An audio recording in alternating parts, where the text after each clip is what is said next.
भूतिया हवेली भाग 4 आखिरी अध्याय अंत। राहुल के फोन की स्क्रीन अब भी चमक रही थी। Unknown number. क्या तुम सच में मानते हो कि सब खत्म हो गया? उसके हाथ हल्के हल्के कांपने लगे। किसका मैसेज है? अजय ने पूछा। राहुल ने धीरे से फोन दिखाया। चारों के चेहरे एकदम सफ़ेद बढ़ गए। और तभी ठंडी हवा का एक तेज झोंका आया।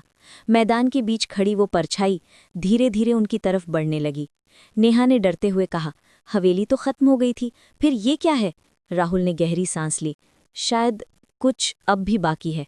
जैसे ही परछाई पास आई वो अचानक गायब हो गई और उसी पल चारों के सामने फिर से वही भूतिया हवेली खड़ी हो गई।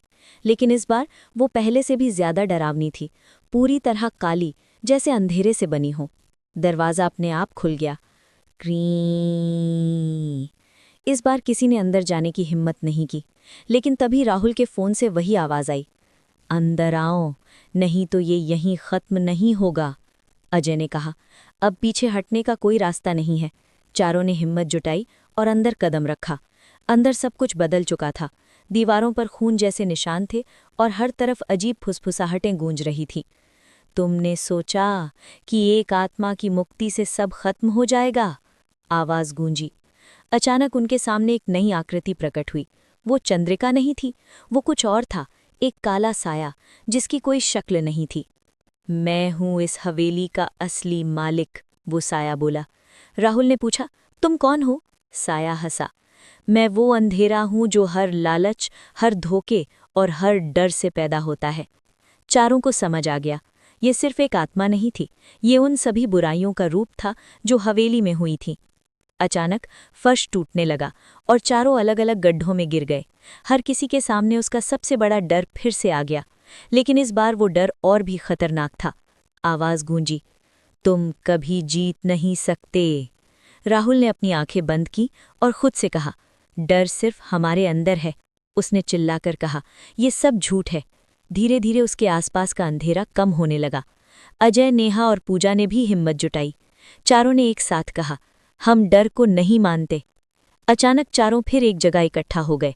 काला साया गुस्से में चिल्लाया, तुम मुझे नहीं हरा सकते। राहुल आगे बढ़ा, तुम सच से डरते हो, इसलिए हमें डराते हो। चारों ने हाथ पकड़ लिए। उनके चारों तरफ एक हल्की रोशनी फैलने लगी। साया कमजोर होने लगा। नहीं, ये नहीं हो सकता, वो चिल्लाया। राहुल ने जोर से कहा, जहां सच और हिम्मत होती है वहां अंधेरा नहीं टिक सकता। अचानक एक तेज रोशनी फूटी और साया धीरे धीरे गायब होने लगा। पूरा हवेली कांपने लगी, दीवारें टूटने लगी, छत गिरने लगी। चारों भागते हुए बाहर निकले। जैसे ही वे बाहर पहुंचे, धड़ाम, पूरी हवेली जमीन में समा गई। अब वहां सिर्फ एक खाली मैदान था, लेकिन इस बार हवा शांत थी और कोई डर नहीं था। राहुल ने फोन देखा, वो अननोन नंबर अब गायब था। नेहा मुस्कुराई, अब सच में सब खत्म हो गया। पूजा ने राहत की सांस ली, आखिरकार। अजय ने कहा, हम जीत गए। अंतिम दृश्य, असली अंत। कुछ महीनों बाद चारों दोस्त अपनी अपनी जिंदगी में लौट चुके थे, लेकिन एक दिन राहुल को वही पुरानी जगह देखने का मन हुआ। वो अकेला वहां गया। अब वहां एक छोटा सा पार्क बन चुका था। बच्चे खेल रहे थे, लोग हंस रहे थे। राहुल मुस्कुराया। जैसे ही वो जाने लगा, एक छोटी लड़की इसके पास आई और बोली, भैया, क्या आप उस हवेली को जानते थे? राहुल चौंक गया। तुम्हें कैसे पता? लड़की मुस्कुराई, क्योंकि अब वो कहीं नहीं है, वो पूरी तरह खत्म हो चुकी है।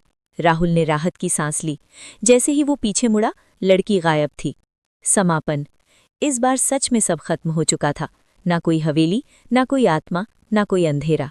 सिर्फ एक सीख, डर बाहर नहीं, हमारे अंदर होता है, और जब हम उसका सामना करते हैं तो सबसे बड़ा अंधेरा भी खत्म हो जाता है। दी एंड।